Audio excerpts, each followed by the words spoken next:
A little. OMG. Oh my Hi, God. Jamie. Hi. We're live. 2021. 2021, and we are off to a banging start because I'm having technical We difficulties. are. Well, you can check your technical difficulties, Jamie, while I think Check them at about the door. um, playing our theme song. Shall I? And you Please can do. dance, but no one will see you. It's the show that nobody asked for, the only reason that we shower. If these ovaries could talk is live right now. I Oh, mean, come on. Come I on. mean, I mean, how do I sound? Can you hear me? Oh, Hi, hi, Emily. Emily. Can everybody Welcome. hear Yes, me? you sound great, Jamie. You sound good. Well, now you got me all paranoid. I know, I know. We were having some technical difficulties. You'll be surprised to hear that Jamie was having the technical difficulties, and I don't think they're surprised. Julie, we missed hi. you too. Woo! So, by the way, hopefully our guest is able to come back in. So Yeah, that's going to be an interesting thing here. we do So, have a guest today. She's fabulous, but we're going to get to that. we do. And first, what we're going to do before that, Jamie, is what? Hot topics. I almost forgot. I almost forgot what we were I doing. know you almost forgot our little theme song. I'm Uh, testing out some. I'm testing out some new little looks. I like the bubbles. It matches I our like the brand. bubbles. I like the bubbles too. I actually really enjoy them. Good idea. Thanks, Jamie. And No everybody, by problem. the way, say hello to us when you're here and all this. So we're back. Hi, Bianca. Just hang out in the waiting room for us. Now that we got you back, yay! Yay, Bianca. Um, so we're back from our little break. It was 3 weeks, and it's weird. I think we have to acknowledge that democracy could possibly be crumbling while we're doing this live stream. Oh my God, you guys. Oh my God, you guys. What the I mean, so actual. yesterday Jamie was on the playground or As I something, always and am. I was texting her and I was like, Jamie, like, can you believe this shit? And she was like, what? And I was like, Jamie, the I'm world on the is literally playground. on fire. Oh, your mom's here, Jamie. Hi, Um, Mom. the world is literally on fire. I mean, People are storming the Capitol, and we were like, should we post something? We're like, absolutely not. Who knows where this is going to go? And then it went south. yeah, and then somebody got shot. And I'm on the playground and I'm getting updates from Robin, and then I'm getting updates from Anne, and I'm getting updates from Karen and Toby, and I'm getting updates from my friend Bianca. So my phone is blowing up with all these updates while I'm, like watching my kid on the playground. Oh, like I mean, it's I pretty much around like 2:30 just closed my laptop. Well, I kept it open so I could be texting people, and then just was like, I'm done working. I have to just sit and watch this. And my son was like, how could you possibly be watching 10 hours of news? And I was like, because this hasn't happened since 1812. That's why. Because yeah, because and this is a little crazy. yeah. Yeah. Wow. Hi, I Cassie. can't. Hi, So we had to Cassie. acknowledge it is weird before we talk about how our break was. Jamie, how was your break? We had like 3 solid weeks off. It was a long It was time. great. See, this is where the phases in parenting is a little different, A little bit. because for me, actually going to work is a bit of a vacation. I like going to work at this point in my life because if not, I'm, watching children and playing You playing should say watching Barbies. my children, 'cause it sounds a little more, I'm like you're not just hey, like running a babysitting club. I'm playing Barbies, or I'm putting together a train set, and or we were so smart and we got this rug that has like roads on it for the kids room. Oh, yeah, So yeah. you know what that means, though? Do you know what that means for me? Mama, That means come I'm on play my with me. hands and my knees Yeah. with cars going No. along the track Nope. racing my son. Yeah, Nope. this is what I do all day. So going to work is actually fun for me. So 3 weeks was a long time. And I missed you guys. I missed you a lot. Just Meanwhile, like missed I you. was like binge watching. I finished The Crown. I'm in the middle of The Wilds, which anybody like. There's some lesbian action in The Wilds. It's on Amazon Prime. Check that out. Some chicks making out in the woods, which we We all kind of like dig that. on a deserted island. I mean, I saw so many shows. It was like delightful, I don't know. delightful. I don't know. I started watching this show called Alone, where they just get dropped in the middle of nowhere and they have to like survive. That's some good stuff. That's crazy. They're eating like moose, Moose. I think moose is plural. and Meese. chipmunks or squirrels and squirrel intestines just to keep their No, protein thank you. alive or something. Like it No, was thank crazy. you. That's what Is I watched. is anybody doing dry January? Both Jamie and I are doing dry January, which is little weird. I mean, I'm still doing no pants January. Yes, this is seltzer with a splash of orange juice. Yeah, and I haven't found my way to pants, but I am finding my way to like taking a break from the booze for the month. I need to be a little less puffy. Yeah, I just need a little bit, I feel out of control just because the world is out of control. So I need to add a little control. Well, I feel like the vaccine made me feel like life is going to be coming back. And in that, I was like, I have to get back in a world where I put pants on. I have to get back in a world where I don't like think that every day is a weekend day. Like, it's like, I can't be, oh yeah. And by the way, I'm on a group text chat with my friends from college, and like 3 people were doing dry January, and they were all like, I'm giving it up for today. And I was like, it's fine. It's fine. I mean, I'm not going to lie. I might give it up for Saturday. By the way, when we were getting ready to come in here, Jamie was like, so how you doing on the dry January? I was like, I'm good. I'm good. And she's like, so like, how long are you doing this for? I was like, January. And she was like, I didn't know that we never said dry January. You just said I wanted to get back to weekend drinking. No, I can stand for that. No, weekend drinking is down the road. I got to do dry January first. I mean, I'm on board. And then she was like, well, what about this weekend? I was like, no, it's dry January. I was thinking that you were going to I was thinking I was going to go all January. And then I was like, well, Robin said that she was going to drink on the weekend, like have a drink on the weekend. So then maybe I'll have a drink on the weekend too. So I was really contemplating that on my way to do this live stream. Maybe Robin will want to have a drink on the live stream. And then if she does, then I will have to do it for our art. Yeah. No, I don't, it feels better to, be putting healthy things in my body. For sure. I'm just much more likely to take care of myself everywhere if I'm doing that. Oh, look at Lana. Oh, congratulations. That's so amazing. Congrats, guys. By the way, there's a little bit of shame in the end there from Alana. You can do a month. You can. I've actually done a month before, not pregnancy. So that I have done that. Oh, yeah. Does all right. pregnancy count? No, I don't think so. That's kind of like the bare minimum that you can do as a parent. Yeah. Anyway, well, you didn't have to in the 70s. My mom was all, and that's probably what happened to me. So let's bring in our guest, Bianca Sprague from Jimmy. You say the company because I'm going to screw it up. I got in my head about it. Oh my God, Bebo. God damn it, Robin. Sorry. Bebo Mia. Well, let's bring her in and let's. Bebo Mia. And it's like I got in my head about the name of your company, and then all of a sudden I couldn't say it. That's fair. That's why I'm here. Hi, Bianca. Hi. Look at Alana telling us she believes in us. Look at that. She's the best cheerleader ever. Somebody believes in us. I'm gonna have her on my text when on the weekend. When my you got this, Jamie. You got this. Mm-hmm. Yes. Hi, Bianca. How are you? I'm well. Yeah, I'm good. Back in the swing of things. I can relate to everything you're talking about. We're on the teen end of parenting now, so it feels a bit different. And so we don't have to be on the ground playing with cars on the mats anymore. Thank goodness. Not that we did a very good job of it then, but I'm not a good player. I just realized I'm not a player. I don't like to play. I'm bad at crafts. I will not do crafts. I hate crafts. I always like them in theory, but then it gets messy and I'm real type A. And so then it starts getting no, you don't mix the plate. No, we're doing first this. And then I'm like, no, you don't color. That's not what the craft is. 2 eyes on the snowman. 2 eyes. Oh my God, that's funny. So me. That's so me. I'm actually not like that. I'm just clean up. You just put that paintbrush on the table. Put it over here. I'm just more about surface clean. Oh my God, I'm horrible. I'm both those things. I'm horrible because I'm a mess about them. I don't want it to be messy, and then I also don't want any of the crap. We found our loophole is that I'm the project manager, and we buy all the really big fancy Lego sets. And then we can do them as a family, and then we do time-lapse videos, which makes it really fun. But I'm a little tyrannical about so I get the manual, and I'm you get to sort those, you do this, and then the 3 of us can build whatever the latest greatest giant. So now we've got the most giant Lego sets in our home. Oh my God, that's amazing. How old is your kid? She's 13.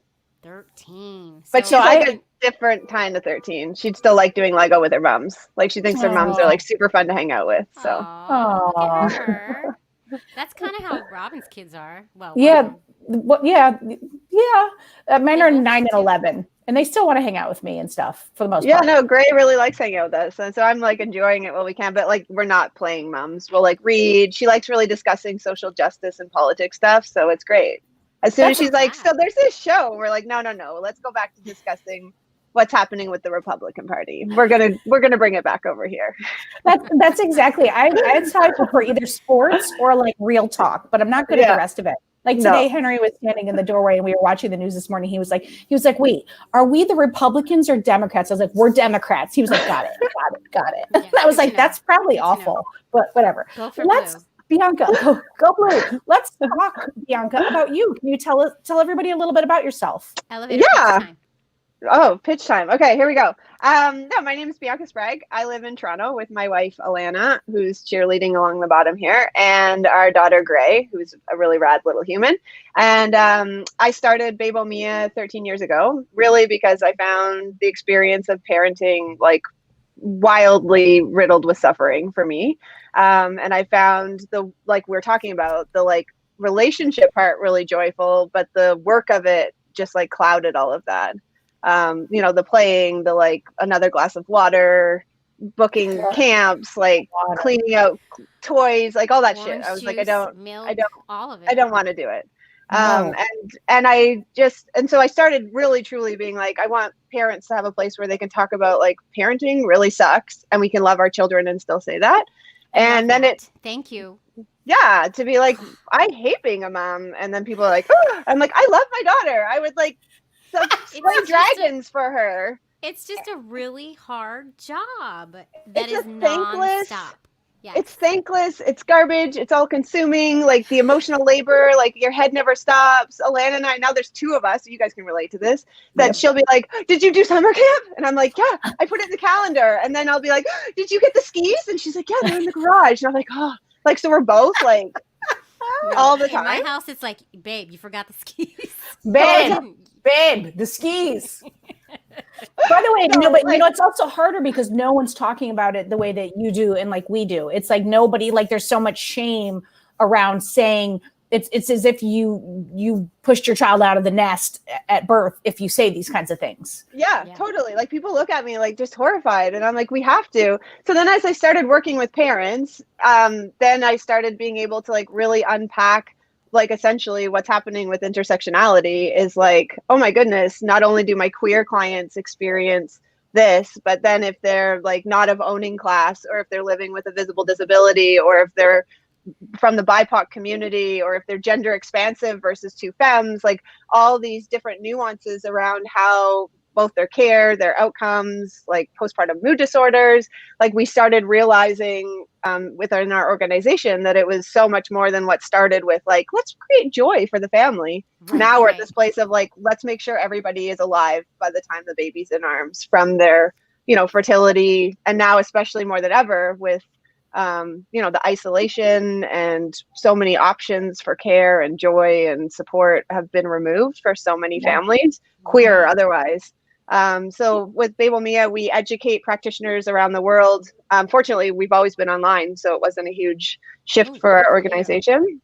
Yeah, so we're in 36 countries now, and we have practitioners that are going out and proliferating, making sure that they provide amazing care for queer, BIPOC, folks living with disabilities, understanding fat politics, pick a thing, understanding like food insecurity, food poverty, and making sure that people going through their reproductive journeys are kept safe and informed and loved and celebrated and seen and validated. In a nutshell. You said said something that fat politics. I'm not familiar with that. What is fat politics?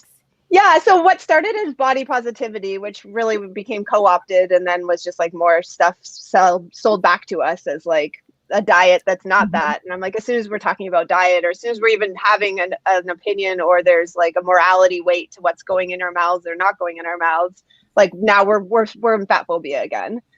Even if we're focusing on like health, because health and weight have nothing to do with each other. And so we're getting very clear that Meg, she's one of my directors. She's amazing. Hey, Meg. Meg and I are like super champions for just like celebrating all bodies and just like loving the shit out of like, talking about how awesome fatness is like celebrating, making sure people are represented. and taking away that stigma of the assumption of like thin is healthy, fat is not. Like pick a thing, and it's always, if weight wasn't, like weight is a factor.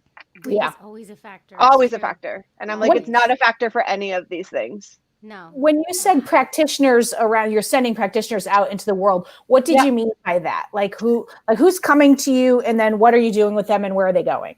Yeah, so we usually attract, actually, one of our biggest things is people come in that they want to work in reproductive health, either because they had an incredible birth experience, a tiny number of people, or they had trauma or like, terrible care, bigger chunk of people. So they might come in like they were actually a copywriter, or they were actually like a house cleaner. But we also then have a bunch of people who are, therapists, nutritionists, nurses, lactation consultants, and they want to be able to provide, better care to like widen their scope of understanding around the lived experience for more people. Because as you know, everything is established in reproductive health for cis, hetero, able-bodied, white, thin, owning class. And so you go in, like, I know some of our cities now even will have like other parent, if there is one on the form, but 95% of places in North America still say like mother's name, father's name, or mom, dad, or those sorts of things. And so like that's just something that we would all understand here, but you can expand that into pick anything. Like nothing's being recognized outside of this very, very small box of like normal, which is deeply problematic. Like even just like, again, the weight scale, or like the assumptions of the different questions based on the color of your skin. And so we want to make sure that anyone working, either existing in those spaces because they're a massage therapist or they're a chiropractor, that they provide better care for folks going through their reproductive journey, or they want to go in and be birth workers. So we have we're trying to get away from the word doula because it's deeply racist and problematic, but birth workers. Wait, what is it? Can you tell us about that?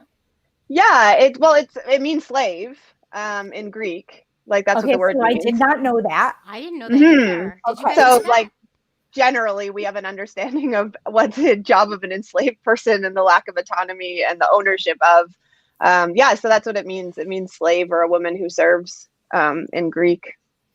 Wow. Okay. What are we supposed to say instead of doula? Some people say, like, we call them birth workers, which gets a little like tricky for the postpartum, but we still like count it. Some people say birth keepers. Some people say, like, I don't know. There's people can self-identify, obviously, but there's a big gamut of what people like, protectors of birth. Like there's a whole bunch of different names, but we just went with birth worker because it felt right for us. Yeah. Wow. So you're working with all kinds of people to help bring all aspects of humanity to birthing and parenting. Yeah. Basically. Well, especially the preconception, because I mean, your book talks all about that. And it starts there a little bit. But even like some of our queer couples here in Toronto, which has like very progressive care relative to, I know, a lot of cities, still the amount of counseling people have to go through before they're even allowed to start their IUI as a same-sex couple, that is not a mandatory step for anybody else. But here it's funded for one round of, no, I think 2 or 3 rounds of IUI or 1 round of IVF. But you have to undergo counseling, to like the same counseling that you would see if you were terminating a pregnancy. Right. But like hetero couples don't have to go in and counsel and make sure they understand, like, how are you going to connect as the non-birth parent? And are you sure this is it? And this is the risk. And like, are you really sure you're ready to have a baby? So even that, like that step alone is, we talked about that because we had Lisa, the therapist, on, because not Jamie and I, obviously, since we don't have babies together, but me and my wife, they did require us. We definitely don't, Jamie. They required us to talk to the therapist, and I was so up in arms about it. I was so angry because I was just like, if we could make a baby, like, I don't need you telling me. But then she did say a lot of interesting things that talked us, I think, would you say, Jamie, talked us out of that stance? Like, well, yeah, just, she said that, it is helpful, if you look at it from the perspective of, it is helpful to just see things from all angles before you go into it. But she also understood our frustration with having to go through it, For sure. especially if heterosexual couples do not have to go through that. And that's As soon really as the frustration. totally, and she just made shit taste like cake, because it's not. If it was the same, then I would have an angle that I could be like, okay. And the only place that I could say like okay would be in the case of surrogacy, when you need to discuss potentially the risks of either party not wanting to take responsibility for the child once born. So there's parents that have abandoned a surrogate, which actually happens more than the belief that surrogates are going to steal the baby. Really? Oh my goodness. Oh yeah. Didn't know this. I did not know that. So I think maybe those questions in the case of surrogacy, which would be open to everybody, because it doesn't matter what you're like, you know, if gender expansive or otherwise, like it doesn't matter. Every single person, I believe, then should have that. Like, what's going to happen if this child is discovered in the third term to have, you know, like disabilities, which, I mean, again, with disability politics, there shouldn't be a conversation, but like, let's say that comes up. Or like, what happens if your financial things change for the intended parents? Are you still going to take this child off the surrogate's hands? Like, I could see in those cases, it's being really important to talk about the situations. But until every person needs to get therapy before they start their IUI or IVF, it's homophobia. Yeah. Like, Mm. and any other way of reframing it is just to make it like palatable for us, so that it doesn't feel like such a violation. The only thing I will say in defense of Lisa, the therapist, and that clinic is anyone who gets a part from another person goes through it. So that could be a heterosexual couple. So if it's a husband, they're getting donor sperm, they go through it. And a lot of what she was talking about, the purpose of it is to help you talk about disclosure. I mean, you know, so again, like my objection is always like, no. Right. And my objection is always like, I can research that on my own. Like, but it's, you know, that anyway, I just get to say that on behalf of everything though. So there's that. Yeah. Well, I don't like to be told what to do, Bianca. Who does? I mean, that's right, Bianca. That's my most hated thing. Why do you think I started my own organization? There you go. And there you go. Listen, Bianca, I think that talking about postpartum and things, I'd love to delve into that, because I'm pretty positive I had postpartum after I gave birth, but I didn't know. Like a lot of times you have it and you don't know. And my doctors asked, you know, you have like a question on the paper as you go into your postpartum appointment. One question that says, "Are you feeling down?" or something like that. Like, are you sad sometimes? Yes. Yeah, right. Like, yes, I'm exhausted. So, and you know, there was. Are you sad and tired? Yeah, very extreme. You know, like that's so. There's like you had like your father had just died, like you were like in it. So it's like we had just started a business and I was like, yeah, let's go. And she was like, I'm 9 months pregnant. Like you had a lot on your plate. But also my postpartum wasn't depression, it was anxiety. And I didn't know that could be a symptom. I didn't, like, even when I'm doing Google searches and stuff, like it just never dawned on me that, oh, this is something that's happening because of giving birth. It was crazy. Like I thought the baby was going to die every single second. Like it was insane. So this book, I just happen to have it on my fingertips. It's called Impossible Parenting by Olivia Scobie. She's queer. She, full disclosure, is my best friend. We just taught a class right before this about postpartum depression and postpartum anxiety and essentially impossible parenting. It's the first book to talk about mental health that's removed all gendered language. So it's great. It's amazing. And PPA, so postpartum anxiety, is actually way more common. And those intrusive thoughts are something that all parents have, because we now are responsible for another person in a way that you never are until you become a parent.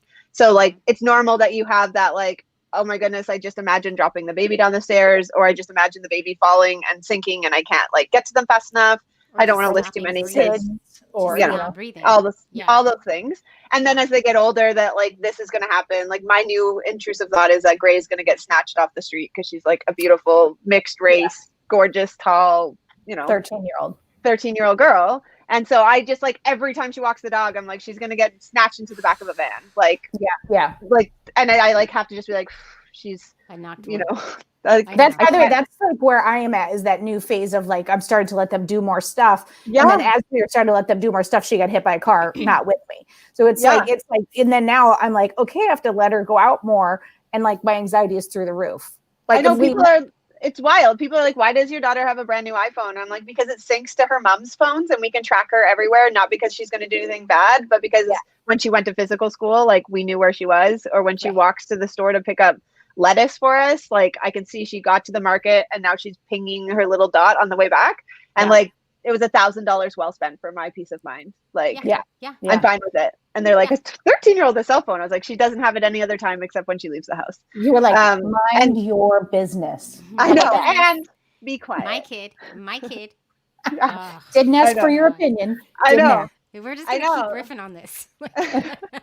But so those thoughts are like really normal, but it's when it becomes like all consuming, right? And then they just keep like grabbing you and you get stuck in the loop. And I love Olivia today was saying like we just need to be nicer to our amygdala. So that's the thing that like is our panic. Like you're gonna drop the baby down the stairs, and to be like, oh, thank you, you're really worried about me, so I'm gonna hold the handle and make sure I hold the baby tight. And like, thank you so much for like reminding me to be careful right now, or like, you know, and being like, thanks. She was like, I'm sassy. I'm like, shut up, don't boss me. But like, that's Olivia. But like just being like, yeah, I can see why this is scary, and like what have you done to mitigate the risk like you do anywhere else? Like you know, you put your knives away this way, you like you follow all these other steps. So like I thank you for flagging that there's a risk here, and like thank you for taking care of me and whomever else. And like I'll be okay here. So I've done what I can to make sure that I keep this as safe as possible. But that PPA is wild, and nobody talks about that. No, and it's not asked about. My doctor didn't ask me about anything about it. You know, if I had a heads up, then maybe I could have said like something's not right here. You know, I don't think with either one of my kids. I don't think with either one of my kids the doctor asked me anything more than just like, like that same like, are you feeling blue? And I was just like, I don't know. Yeah. Doctors are not scaffolded to talk about mental health unless like even specifically. I mean, we do a terrible job talking about mental health in general, but the same way they don't talk about your pelvic floor. And like now we just have Vogue ads with sexy depends. And I'm like, why are you selling 30-year-old women diapers instead of just protecting our pelvic floor? Like, this is what I'm talking about. This is what I'm talking about. As a lady who sometimes pees, this is I know what there's no excuse for that. That was doctors for not peeing. Thanks, Bianca. I know. But we all do. Like we all make the jokes. How many times we can't go on the trampoline, kids? You want us to be our pants? We can't jump. Oh no, I sneezed. Or like all the group of ladies, like, oh, don't. Who's peed their pants now? Don't you're make like, me laugh. Don't make me laugh. Don't make me laugh. No, I'm in my pretty dress. But you're like, this is wrong. This is wrong. Why is it so wrong, Bianca? Why? Because if our pelvic floors were protected, if we talked about it the same way, if somebody had told you what postpartum anxiety was, you would know like, oh, this is that thing.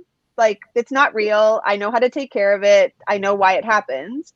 In the same way that we'd be like, this is why in childbirth we shouldn't like pull babies out. This is why we should have people talk about our, doing Kegels. This is why doctors should protect the pelvic floor while the baby's being born. This is why even in a C-section, these are the things we can do to ensure your core and pelvic floor health. Like, no one knows what pelvic floor physios are. They're amazing, but they're just undoing the work of sloppy care professionals, right? Everything we do is retroactive. Like, well, they messed this up, and so now this is some things you can do. Like, our bodies were meant to have babies and go back to like not having us pee our pants. Not pee yourself. Yeah. I feel like while you're training birth workers, what your real mission is about, like educating people and putting like people at a good level out in the world to do the work. Am I right in that? Like, by a good level, I mean like certified or, just so it's like, because in some of these things, like I know I'm not supposed to say doula, so a birth worker, like it's just word of mouth, like who I'm getting. And I don't know what experience I'm getting or how good they're going to be. It's just like, oh, Louise used this person and that they seem good. Yeah. The standard for education for like alternative care is most of the time not regulated, which is really great because I don't want more regulation, because look at everything that's regulated is like essentially just goes through patriarchal white supremacy and is like gets their seal of approval. So I love that we're not, but the flip side is like people don't actually have to have training to be a birth worker. But ours is so comprehensive. It's a 2-year program. They're like in class, like it's a very intense program because we wanted to take all the things that were missing out in the world, my business partner and I, and create something that like was magic. And mostly you said what my mission is, and like really it's to like burn shit down because it's not serving us. Like find a system and it's not serving us. And we can like make it a little less uncomfortable, but like none of them, they're not taking care of like, okay, we're looking at the queerness here. Like they're not taking care of queer families. Our schools aren't scaffolded. Our medical system's not scaffolded. Our like pick anything, or you know, some people they can't even marry their spouse should they choose to get patriarchy married. Like nothing is set up for us. And so I really, through our education, I really challenge our community to question things and ask why. Like, why is this happening? Why is this only for this group? Like, why did that Black birther get asked that, but like that white birther didn't? Like, why, when my clients are Indigenous, do they have to go through this whole other process as they do their intake, but like those people didn't? And so just like really questioning everything, like why certain image, like just for everything, images, language, process, all of it, because none of it's in service of us. We just, again, make it more comfortable. It needs an overhaul. Yeah. Like there's nothing. I know for us, even just like looking at school, how much time we have to go in to like scaffold and protect Gray, who's also queer, but like being queer spawn and a queer child, like how much work, like when she gets bullied about it, that we go in and do education about intersectionality, when people like just all of it. And even like people being like, sorry, like which mom, or like, you know, just all the, you guys understand all of it. Yeah. Mm-hmm. And like, that's just our kid going to school. That's like that much of our our day. All of the just the vetting we do. We do so much vetting just to make sure we're all going to be okay wherever we go in. Right? Or like where you travel, like just all of it. And like none of it is in service. And the only way we can keep ourselves safe is with like so much vigilance and emotional labor. Like that's so much more on top of just existing as a human, which is really hard. It definitely is. During a global pandemic. During a pandemic. I know. Yeah. In a pandemic? What? Which is my answer for everything. People are like, hey, do you want to do trivia next week? In a pandemic? They're like, have you had a chance to do the reports in a pandemic? It's so like my answer for everything. In a pandemic? We just went and got a COVID test for the family. We get regularly tested, and like even just the intake, the question. Okay, so who's the mom? Which one's the last name? Wait, what's your last name? Kelton. Yeah. What's your last name? Woods. What's her last name? Kelton Woods. What? Like it's like so. I can't believe the amount of explaining we have to do. And then like we get to the nurse and we're getting the test, and she looks to me, she looks at the kids, and then she looks at me and she goes, oh, you have beautiful children. Thinking that Anne is like a friend. I don't know. It's like the weirdest. Oh, yeah. She lives in the garden apartment downstairs. Yeah. I know. She's my roommate. Yeah. I don't even, it's like. I know. And like those like that's just like, oh man, it's so much stimulus. Like it's so much. Every time we go into the hospital, like Alana's always like, your friends can't come in. I'm like, it's my wife. Your friends can't sit on your bed. It's my wife. Like I can't. Really. And depending on what, like if I feel threatening to somebody or Alana does, and you saw Alana, she's like an adorable, cute little like chubby andro. So she's like really safe for some people. So they'll just talk to her. And then other people will like completely ignore her existence and just talk to me. And I'm like, oh, okay. So the passport office likes me and not you, but the principal likes you and not me. And so we just have to like go in to see who's, you know, got clout or validation to the person in front of them. It's so weird. And I just don't let Mary talk, and that solves a lot of problems. It's like across the board how that goes. I don't know. Well, listen, Bianca, can you tell people like where they can learn more about wait, can I say it? Am I in my head? Bebo Mia. You did it. Bebo Mia. You did it. Good God. It's like baby with an O. Like Bebo. I just get up my head. I don't know. Like it flows very nicely. Bebo Mia. It was a ridiculous choice. It felt like really, it's Esperanto. It means my baby. And we were trying to find something that was going to be like sensitive to the fact we offered preconception services. And so we felt like we didn't want to have it be too in your face for people who were trying to conceive. And so we thought we were like real, like fancy and like scholarly. Bebo Mia. This was I think still in our 20s. Fancy and scholarly. We'll take it. Bebo Mia. And now in our 40s, we're like, God, that was so ridiculous. No one can say our name. No, it flows really nicely. I said it fine. You know It's what, really, Robin? it's just me. I'm in my Robin head. always has problems with names. I'm just When gonna. I do. And as soon as I start thinking about it, then I'm like, oh, and then I screw it up. Yeah, I know. I can Anyway, relate to that. where can people get more information on Bebo Mia?